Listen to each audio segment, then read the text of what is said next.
song queued up, but yeah, we're ready to rock and roll here. It's a best of 5. We're still in action. Armani versus TargA. This is the other semifinals match. The winner of this will go on to fight against Pult in the grand finale. And if we're gonna be honest, guys, may the best Zerg player win. Spawning here in the bottom left corner of the map, it is from Samsung Galaxy, the Zerg player formerly known as Burning. It is Armani. His opponent in the upper right, he's red, he's Zerg. His sister's pretty hot. It is the red Zerg player, TargA. Now, I want to talk TargA up for this. I want to talk TargA up all sorts of bad guys, because I think a lot of you guys see TargA as like, it's just another European Zerg player, whatever. No big deal. But, quite frankly, I think TarGA's ZVZ, or Zarga's TVZ, if I'm going to keep mispronouncing things. Oops. Oh, sorry, I keep hitting my microphone. I'm the worst. I wave my hands around when I cast. I'm a hand talker. I'm sorry, guys. Anyways, TarGA's ZVZ is actually really good right now. I gotta say, I was most impressed by it when we saw the Norwegian Star League finals. It was Snoot versus TargA in what was the craziest, best, most fun ZVZ I've ever seen. I really enjoyed casting it quite thoroughly. Zombie was with me for that one as well. If you didn't see it, by the way, just quick nod, check out our YouTube channel, youtube.com/mapcontrolco. You can actually see it on there. But TargA beat Violet, and a lot of you guys in chat were like, "Yo, Rifkin, you're crazy. There's no way TargA beats Violet." But TargA beat Violet. I'm not surprised by it. But coming up against Armani, it's gonna be a different can of worms. Because Armani, actually, hang on, sorry, I almost forgot to set bets. There we go, set those out real quick. Armani's not a bad player by any means, but I think Armani and Solar have been kind of caught in these notorious traps of not really having the best ZVZ. Not to say that their ZVZ is bad by any means, don't get me wrong, but it's just the fact that they've not had the best results. In the Zotac Cups, the odd times Solar loses, it's the ZVZ. The odd times Armani loses, it tends to be to ZVZ. And looks like they're feeling a little bit of the burn there with that lag. It's worth noting, guys, TargA is playing from Europe and Armani's coming from Korea, so they do meet together on the North American server. To explain what spikes are real quick too, is when the screen freezes, but what causes it, if you go to hit Control-Alt-F in the top left, it'll be like a network/spikes message here at the bottom if you're spiking out, if you're lagging out. So you don't even want that to say 1. But yeah, it sucks. For someone lagging out from server to server, this is a matchup that's going to require a lot of micro, guys. I think a lot of people look at CVZ and it's like, ha, Roach versus Roach, a move to win. But it's not the case. There's a lot of finesse that goes on in this matchup that's not necessarily appreciated from afar. But one thing I do like about TargA, and I won't stake my reputation saying he'll do this every game in this series, but one thing I really enjoy about TargA is the fact that he does do Zergling bailing aggression, something that a lot of Zerg players have been shying away from, going for more gasless openings, leading into either Roaches or Mutalisks, more often than not Roaches, of course. But TargA's the guy who'll hit you with some Banelings around that 6-minute mark, or, well, Speedlings around the 6-minute mark, maybe the Banelings to follow suit, but he's continuing to mine gas, and Metabolic Boost is on the way, so at the moment this doesn't look like anything that's too all-linear crazy, but of course, one of the big things is Armani got to see that gas. Man, Overlords sound disgusting when they get baited. Holy crap. I hate playing Zerg, specifically just because of the noises they make. Just all the squishing and bone crunching. Anyways, a couple things to get up here to the main. This queen is going to try and snipe them off. Will get one. Actually gets both. And one of the biggest things that it just denied, again, he had already seen the gas was down. It wouldn't have been that big of a revelation. But he denied the fact that he saw TargA was still mining gas. If he had pulled off, it would have been a Speedling on it, right? If it had been 1 on the gas, it would have been potentially Banelings. But the fact that he's still going for gas has to be a little bit worrisome for Armani, who has played a little bit gasless himself. Now, of course, for Armani, the way this sets up being is you'll have a lot of queens to deal with Zerglings, to deal with Banelings, you'll have the Spine Crawler down as well, and in rarer instances, even that full wall off. But I think, for the most part, Armani is going to have to be a little bit worried about these Roaches from TargA being a little bit more plentiful.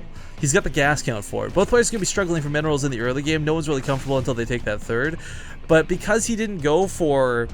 because he kept mining the gas and he didn't invest in Banelings or any sort of weapon or armor upgrades, he's going to be able to make a lot more Roaches than his opponent.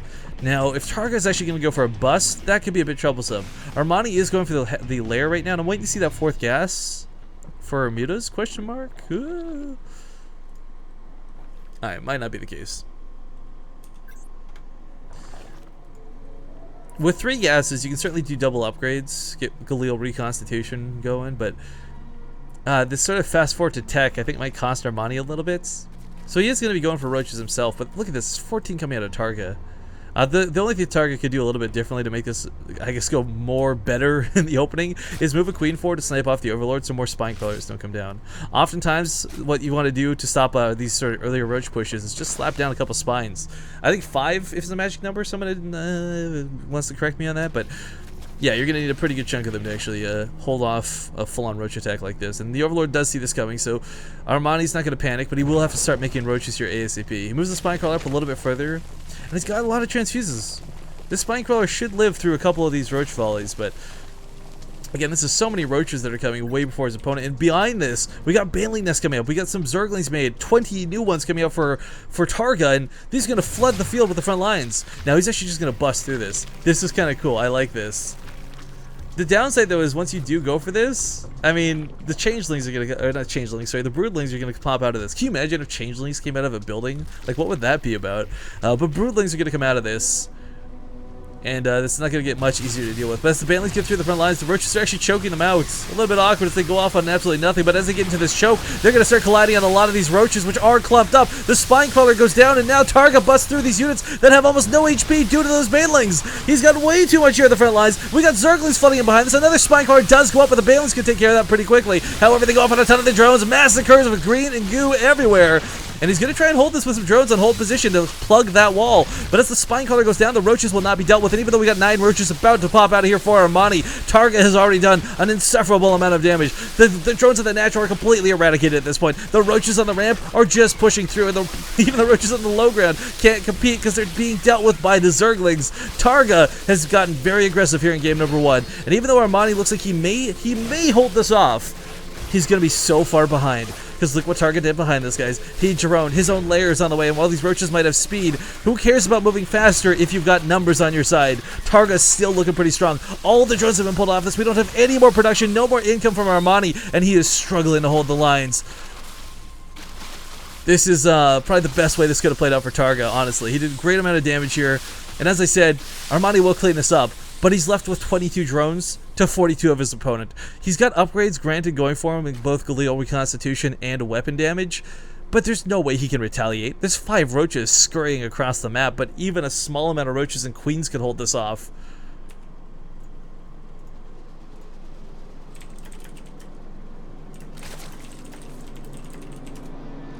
Sorry, it just looks like Zombie Grub's awake. I'll see if she can come join me for the rest of the cast. Anyways, the roaches will hold this pretty nicely. Third base is going to be revealed here with the Overlord. Yeah, so Armani's not going to feel too comfortable moving forward. But the one thing for TargA, as we see, without that speed, you can't really chase off of creep. You can get actually kited pretty annoyingly. So that's why we have creep actually coming down to the Overlord, so you can actually maneuver around a little bit better. Bring the queens to the fight. Zerglings to try and hold the roaches in place. Get that surround off. Get some extra damage done. And yeah, TargA, man, we still see spikes going off. I don't know who's the guilty culprit here lagging. And again, with players coming from both Europe and Korea, I think it could be anybody, quite frankly. But Armani's gotten his drone count back up. However, every single larva he has to spend on a drone is one less army unit he has available to him, and that's why the army supply is so lopsided, 55 to 16. Just actually gonna lose an Overlord here too. That's really unfortunate. The Overseer maybe later on. Either way, we got level 2 weapon upgrades coming out of Armani right now, and of course level 1 finishing up here in a moment's time for TargA, combined with Galil Reconstitution. But this is his ticket to push, and again, even if you don't know much about StarCraft 2, guys, even if you're a casual fan, just look at that supply difference between the players. The numbers tell all. It's 3 digits versus 2, bottom line. TarGA's roach count, 27. Armani's 7. He's got no spine crawlers to fall back on. The queen count has no energy to transfuse. This is looking pretty grim for our Samsung Galaxy Korean player, Armani. But, you know, I gotta say, like, I kind of feel like TargA had his number this game. He knew exactly what to do from moment 1. Good game is called, and TargA leads this series 1.